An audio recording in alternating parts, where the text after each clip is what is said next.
Hello students. Today we will discuss about the difference between isotonic, hypertonic and hypotonic solution.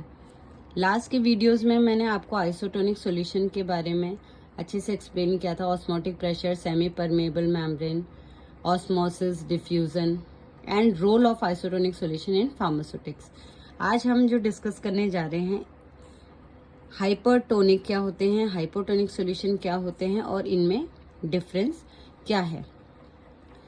एक बार इनको ऐसे elaborate कर लेते हैं. आइसोटोनिक सॉल्यूशन जिनका कॉन्सेंट्रेशन सेम होता है, सेम कॉन्सेंट्रेशन की वजह से उनका ऑस्मोटिक प्रेशर भी सिमिलर है और इसका एग्जाम्पल है 0.9% wait by volume NaCl solution.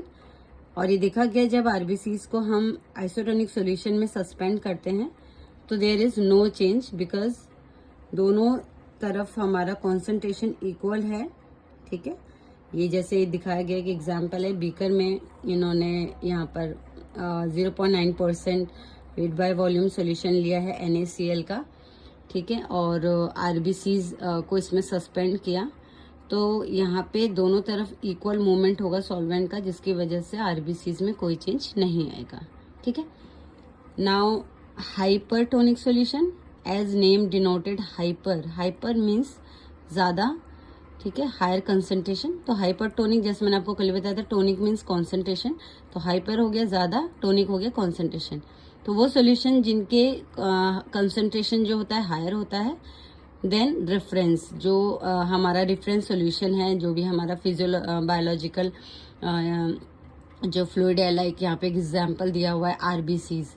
ठीक है, इसके कंपैरेटिव जो इसका कॉन्सेंट्रेशन होगा हाइपरटोनिक सॉल्यूशन का वो ज़्यादा होगा. कॉन्सेंट्रेशन ज़्यादा होने की वजह से ऑस्मोटिक प्रेशर भी ज़्यादा हुआ. एग्जाम्पल है 2% सॉल्यूशन ऑफ NaCl. अब जब हमने आरबीसीज को 2% weight by volume NaCl solution में सस्पेंड किया तो देखा water move out from RBCs due to the osmosis. जैसे मैंने आपको लास्ट वीडियो में ऑस्मोसिस का जो प्रोसेस है वो एक्सप्लेन किया ही था. ऑस्मोसिस में हमारा जो मूवमेंट होता है वो सॉल्वेंट का होता है और कहाँ से कहाँ की तरफ होता है, डाइल्यूटेड सॉल्यूशन से कॉन्सेंट्रेटेड सॉल्यूशन में. ठीक है, तो डाइल्यूटेड जैसे मैंने आपको बताया कि हाइपरटोनिक में कॉन्सेंट्रेटेड सॉल्यूशन है. ठीक है, और जो आरबीसीज हैं यहाँ पे आपका ऑब्वियसली डाइल्यूटेड सॉल्यूशन है इसके अंदर, आरबीसीज के अंदर. तो मूवमेंट कहाँ से कहाँ की तरफ होगा, मूवमेंट आरबीसी से के अंदर जो सॉल्वेंट है वहां से बाहर की तरफ होगा, क्योंकि यहाँ पे ऑस्मोसिस में मूवमेंट ऑफ सॉल्वेंट होता है.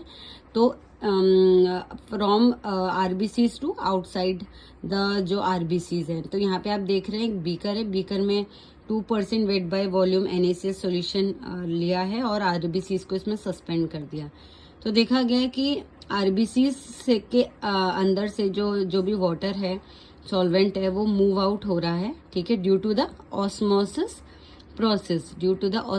प्रोसेस, क्योंकि low concentration to higher concentration solvent का मूवमेंट होता है और जिसकी वजह से हमारी जो आरबीसीज हैं वो श्रिंक हो जाएंगी, श्रिंकेज हो जाएगी, जैसे कि आप इस डायग्राम में देख सकते हैं. तो ये था हाइपरटोनिक सॉल्यूशन. तो हाइपरटोनिक सॉल्यूशन में आरबीसीज का जो स्ट्रक्चर है वो श्रिंक हो जाएगा, वो उसका जो शेप है वो श्रिंक हो जाएगा. अब बात करते हैं हाइपोटोनिक सॉल्यूशन की. तो hypotonic solution as name denoted, hypo means low, tonic means concentration, जिन सॉल्यूशन का कंसंट्रेशन कम होता है एज कंपेयर टू आरबीसीज या जो भी रेफरेंस बायोलॉजिकल फ्लूइड आप ले रहे हैं वो, तो उसे हम बोलते हैं हाइपोटोनिक सॉल्यूशन. तो यहाँ पे लो कंसंट्रेशन होने की वजह से ऑस्मोटिक प्रेशर भी आपका लो रहेगा. ठीक है, एग्जाम्पल देख लेते हैं. 0.1% RBC solution of NaCl, that is example of hypotonic solution.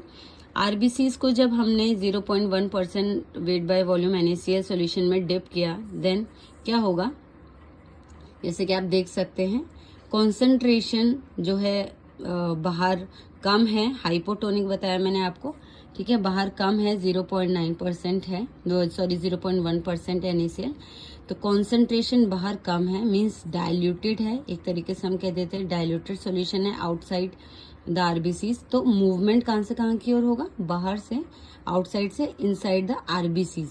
अब जब मूवमेंट होगा, आरबीसीज के अंदर मूव करेगा वाटर, ठीक है, due to the osmosis process, तो क्या होंगे, आरबीसीज स्वेल हो जाएंगी, इनमें स्वेलिंग हो जाएगी, और स्वेलिंग होने के बाद वो क्या हो जाएंगे, रप्चर हो जाएंगे, आरबीसीज रप्चर हो जाएंगे, और इस प्रोसेस को हम बोलते हैं हीमोलाइसिस, ठीक है। क्योंकि आपको पता ही है आरबीसीज है, आरबीसीज जिसमें आपके हीमोग्लोबिन है, तो वो आपका क्या हो जाता है, उसका ब्रेक डाउन हो रहा है। आरबीसीज जो सेल्स है, रेड ब्लड सेल्स है, वो आपकी ब्रेक डाउन हो रही है। ब्रेक डाउन होने की वजह से जो उसको हम बोलते हैं, उस प्रोसेस को हीमोलाइसिस, ठीक है।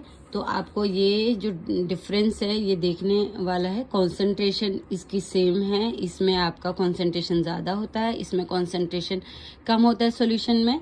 दूसरा, ऑस्मोटिक प्रेशर सेम होता है, इसमें ऑस्मोटिक प्रेशर ज़्यादा है और इसमें ऑस्मोटिक प्रेशर कम है। थर्ड जो है एग्जाम्पल 0.9% NaCl है आइसोटोनिक, यहाँ पर आपका 2% और यहाँ पे आपका 1%।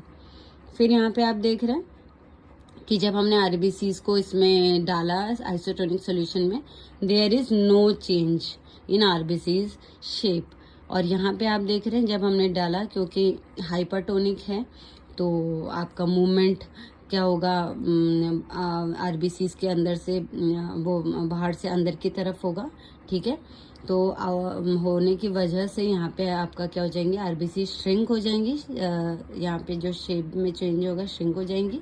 और यहाँ पे आप देख सकते हैं यहाँ पे मूवमेंट अंदर की तरफ होगा आरबीसी के अंदर, क्योंकि डाइल्यूटेड सॉल्यूशन बाहर है, अंदर कॉन्सेंट्रेटेड सॉल्यूशन है आरबीसी के अंदर, तो जिसकी वजह से ऑस्मोसिस प्रोसेस में बाहर से अंदर की तरफ मूवमेंट होगा, और आरबीसी जो रेड ब्लड सेल्स वो स्वेल हो जाएंगी, और स्वेल होके फिर जब उसमें मूवमेंट होता रहेगा तो वो रप्चर हो जाएंगी, और रप्चर होने का जो प्रोसेस है इसे हम बोलते हैं हीमोलाइसिस।